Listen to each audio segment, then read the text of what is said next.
Welcome back to the channel, and if you clicked on this video by accident, stick around, you might enjoy it. I had so much fun creating my previous videos about pop bands and boy bands with gay members that I want to continue the series, but I want to branch out. There are more genres than just pop music and boy bands, and more letters to the LGBTQ community than just G for gay. So in this video I'm including a little bit more letters than just the G from the LGBTQ community. I will be including established singers as well as new and rising stars and some internet singers as well. By the way, I'm trying to reach 30,000 subscribers by the end of the year, so if you haven't subscribed yet, give me a thumbs up and subscribe. It will really help with the algorithm so that other people like yourself can find my videos more easily. Now let's head over towards the rainbow and follow the yellow brick road. Give me an L, give me a G, give me the rest of the letters. These are singers part of the LGBTQ community.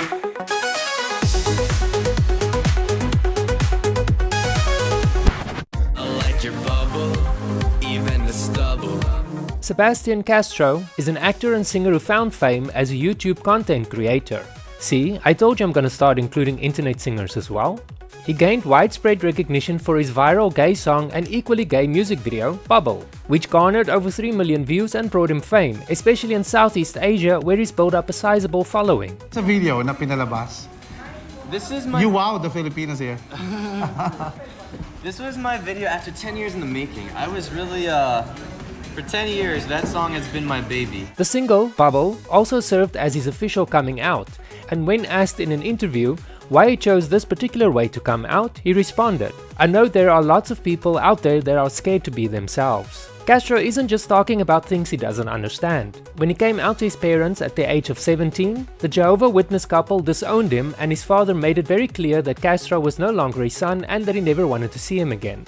The good thing about being disowned was the fact that Castro became financially independent, paying for his own studies and starting his adult life on his own terms. It would be another 14 years before he finally reconnected with his estranged parents during the height of the COVID pandemic in 2020.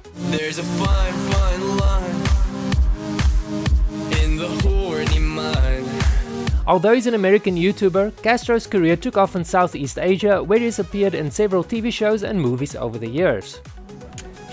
Yan, dyan ka magaling sa pambobola. Castro is also known for his advocacy for LGBTQ rights and has used his platform to encourage others to embrace their true selves, as he knows firsthand the internal torment that comes with living a lie as well as the liberation you get when you finally embrace yourself for who you are. So, what's it gonna be? Answer me. Ladies and gentlemen, making her network television debut, please welcome Melissa Etheridge. I think it's safe to say most people know who Melissa Etheridge is, and if you don't, then you're in for a treat. Her self-titled debut album was released in 1988 and became an underground success, but the road to success was never an easy one for anyone, and Etheridge was no exception. Before releasing her debut album, she played in bars to audiences who didn't know then that she would be destined for great things. In addition to playing in pubs, she played in lesbian bars across Los Angeles, and it was one of her gigs in the lesbian bar which led to her discovery by Island Records chief Chris Blackwell. Her first attempt at a debut album was rejected by Island Records as being too perfect and glossy, so she redid her recording stripped down and raw in just 4 days to record the self-titled debut album Melissa Etheridge. Billboard called the album an excellent debut, stating, "Bring Me Some Water should bring rock radio to its knees," and the song was even nominated for a Grammy. Her second studio album, Brave and Crazy, was released in 1989 and was critically acclaimed, and just like her debut album, earned her a Grammy nomination.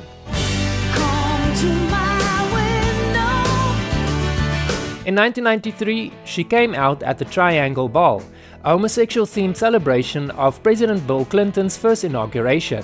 And later that year, she released Yes I Am, which became her mainstream breakthrough album and an affirmation of her sexuality according to many. The album was a success on various charts and contained the Grammy-winning single Come to My Window. The song alludes to the singer's sexual orientation and activism with the lyrics, "I don't care what they think, I don't care what they say, why do they know about this love anyway?" With the driving force of gay rights behind the song, Come to My Window gained extensive airplay on radio stations, mostly through call-in requests, and in 2019 Billboard included Come to My Window in its list of the 30 greatest lesbian love songs. Since coming out, Etheridge has been a gay rights activist, advocating for rights including the right to marry and adopt, stating, "I think one of the many fears people have about homosexuality is around children. I think that the more gay parents raise good, strong, compassionate people, the better the world will be."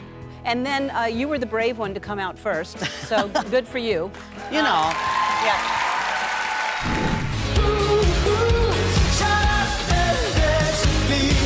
Walk the Moon is an American rock band from Cincinnati and was founded by lead singer Nicholas Petricca in 2006. Guys, we're here with the one and the only Nicholas Petricca, Walk the Moon, the frontman of Walk the Moon here at Firefly Festival. According to the definition of the phrase, they are considered by many as a one-hit wonder for the hugely successful 2014 single Shut Up and Dance, but that doesn't mean they haven't recorded many other great songs. I know I will get somebody who will go on a rant in the comments about me calling them a one-hit wonder, but let's not get hung up on semantics.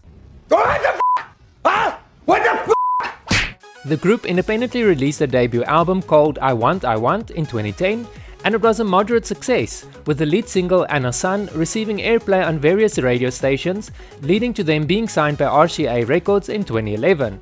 Although they were actively touring and recording since 2010, it was only when they released their third studio album, Talking Is Hard, in 2014 that they finally got the international recognition they've been working for, thanks to the infectious single Shut Up and Dance, which led to them receiving several award nominations and even won them 2 Billboard Awards in 2016, 2 years after releasing the single. In 2017, frontman Nicholas Petricca signed up to perform at Love Loud Festival, which was organized by Imagine Dragons lead singer Dan Reynolds. The festival aimed at helping gay youth and building bridges between Mormons and the LGBT community and was a massive success. As with many, Petricca's sexuality was a subject of speculation ever since the band became an international sensation, but he would only come out as bisexual in 2020. He wrote on Instagram, "I'm here to say, I am bisexual. I believe that sexuality is a spectrum, and I believe that most people probably live somewhere between these far ends, heteronormative ends of the spectrum." While the arguments about same-sex marriage inspired the song, there's so much beautiful culture in this world, and there's so many beautiful different ways to live your life, and it takes courage to be yourself, and it takes courage to accept others that are different from you. Breaking the law, breaking the law, breaking the law, breaking the law. Rob Halford is best known as the lead vocalist of Judas Priest, a heavy metal band he joined in 1973 and still fronts today at the age of 73.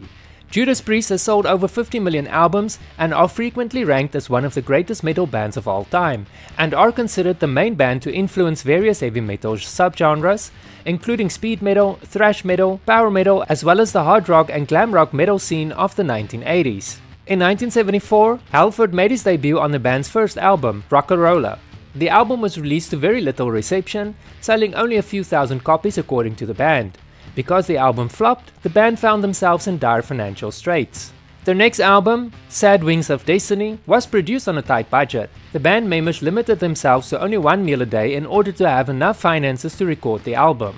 The album received a positive reception but weak sales, and the band was growing more frustrated by the minute with the budget constraints they suffered with Gull Records, and signed with CBS Records for the next album, 1977's Sin After Sin, which became their most financially successful album to date. Halford always wanted to do a solo project and received the blessing of his band members to do so during the height of the band's popularity in 1991. A studio executive told Halford he'd have to technically resign from Judas Priest if he wanted to do a solo career, and Halford wrote a statement as instructed. A statement that was leaked out of context and led to conflict within the band that would go unresolved for over a decade. Halford is openly gay and publicly came out on MTV in 1998, stating, "It's a wonderful moment when you walk out of the closet. Now I've done that and freed myself. It's a great feeling for me to finally let go and make the statement." When Halford came out, he became one of the first major figures in heavy metal to do so. His decision to come out was a significant moment in the music industry, challenging the hyper-masculine norms of the metal genre.